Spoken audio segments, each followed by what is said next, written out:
I really want to talk to you about the reward of putting in more.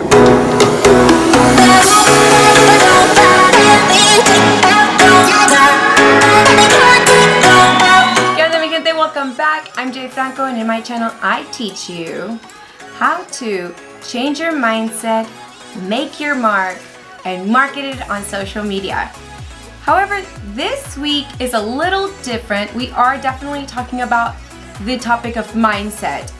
As I've said, I talk about mindset, and marketing. But I really want to talk to you about the reward of putting in more. As entrepreneurs, sometimes we are faced with the challenge of putting in more, and sometimes we also get stuck in the whole hype of being an entrepreneur. You see it on social media, you see it everywhere, and people are living these lavish lifestyles with these huge cars, going on crazy vacations, the yacht life, all that stuff. But here's the thing.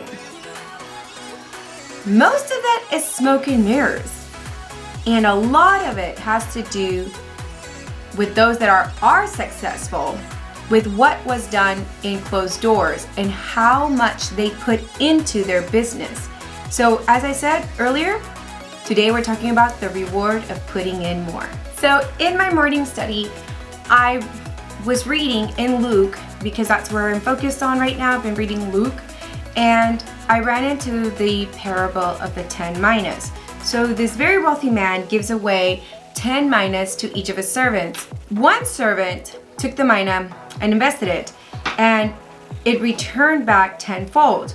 Another one invested it, and it returned back threefold. One of the servants decided to keep it and store it and stash it away. When the master came back and each one presented what they did, so he asked that servant and says, why didn't you even put it in deposit so that when I returned, it would have gained at least some interest? And at this point, he literally tells him, I tell you, to everyone who has more will be given. But as for the one who has nothing, even what they have will be taken away. When we are talking about vision and having a purpose, sometimes we go through life without doing anything about it. We focus more on the lifestyle, on the benefits of being an entrepreneur, but we don't do the work. And what happens is that later on you realize that those people that you were looking up to have lost everything or don't have anything anymore. And that's what happens. They did not put in the work. They did not reap what they sowed, because what they were putting in was nothing. So I wanted to take the time today and go over a little bit of the key takeaways of the parable of the 10 minas. Going back to the scripture, it says, I tell you that everyone who has more will be given, but as for the one who has nothing, even what they have will be taken away. What does the scripture teach us? This is what it teaches. It teaches, one, that we need to put our money and our vision. So whether you're talking about finances in your business or your vision, we need to put it to work. We need to be diligent about the things that are given to us. Number two, what you put into it, God will reward your stewardship with more. I was reading, and as I'm reading, I'm really taking it in, and these are the two things that I took away. That the more that I put in, God rewards us for my stewardship, for being faithful, for being loyal to the calling that I was given, for being faithful to the purpose that I have in my life, for the vision that God has given me in my life. What's more? More comes in several different ways. It can be more opportunities, it can be more finances, divine connections, it can be ability, knowledge, more perseverance, more stamina, more strength, more drive, more passion. More can be described in a myriad of ways. God will give you more. Have you ever gone through a point in your life where you started a new endeavor and you got really passionate about it? Like super uber passionate about it. And the more you were diligent with it and the more you stayed and stuck with it, the more it grew, the more that you grew in both in wisdom and knowledge to learn how to do that task or that passion. And the easier it became, and the more you loved spending time in it, right? But what happens when you happen to walk away, or you focus your direction somewhere else and you stop doing what you were doing that was your passion. You redirect that attention, that energy somewhere else, and this thing over here starts becoming more daunting. Oh, well, I'm gonna have to start all over again, or what if it doesn't work out like the way it was, and I haven't played the piano in so long. Imagine, me starting all over again from ground zero. That's how I feel about playing the piano. I remember when I was a kid and my parents would send me off to go learn how to play the piano. Well, let me tell you, there was a time where I didn't quite enjoy it, and then there was a time where I really enjoyed to play the piano. Once I got really good at it and I was like, wow, this is amazing, right? I can create. And then now that I'm older and I've removed myself from that situation, from working hard at it every single day, I really would not even want to touch it. You don't want me anywhere near a freaking piano because I wouldn't even know where to begin. Let's just put it that way. And that's what happens when you put away your passion, you put away that vision that God's given you to go do something. If you stop, you lose focus, you lose passion, and you lose drive. It reminds me of Parkinson's Law, and I've mentioned this in another video, where Parkinson's Law says that work expands as to fill the time available. The longer that you procrastinate, the more daunting that task or that what you're working on will appear. It tends to just drag on, and you don't want to do it anymore. What am I saying? What I'm saying is that you need to make sure that you're constantly focused on the work that you have at hand, the tasks that you have at hand. You've got to put in the work. You've got to be diligent about putting in what you want to sow. And with that, I want to close with a few scriptures that really prove and drive my point that I'm trying to make across here.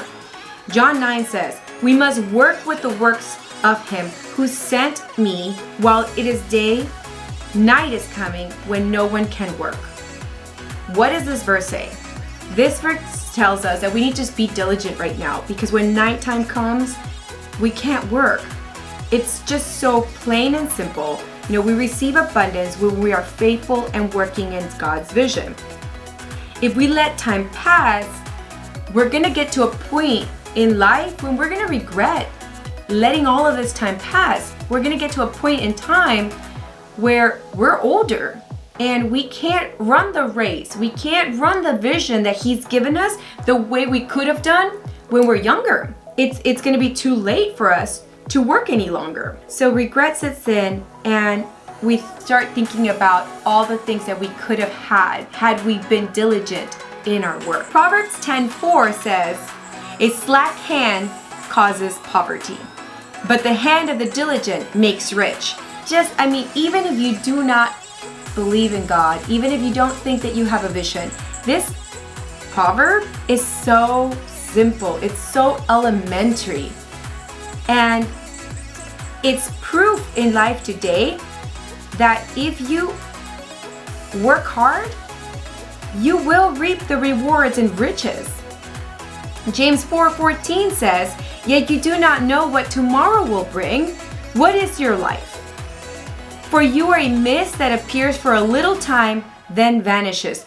This verse got me thinking. I was like, oh my goodness, I'm a little mist that will vanish. It will disappear. You've seen it. Just like the fog disappears, just like everything disappears momentarily. We're here only for just a minute.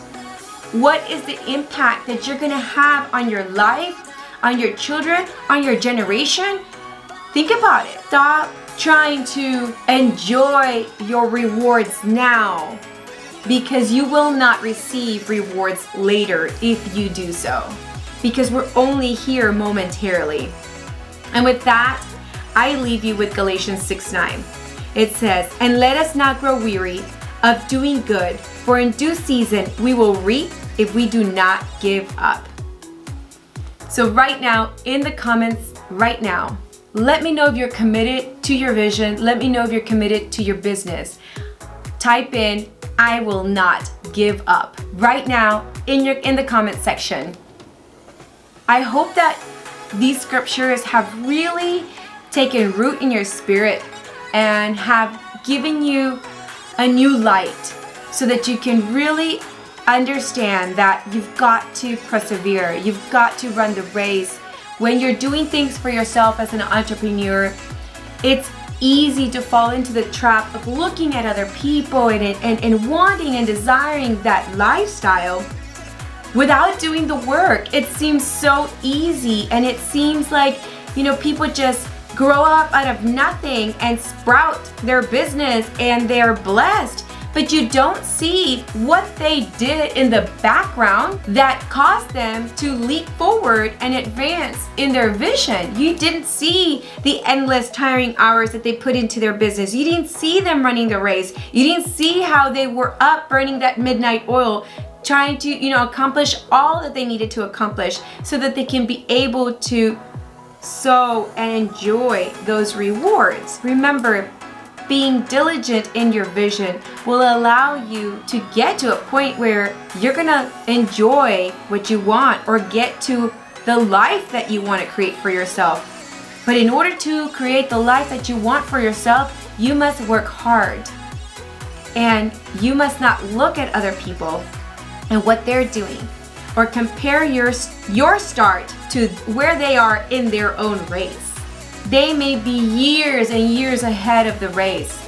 Their starting point was 10 years ago, and your starting point is right now. So I hope that this encourages you to not give up.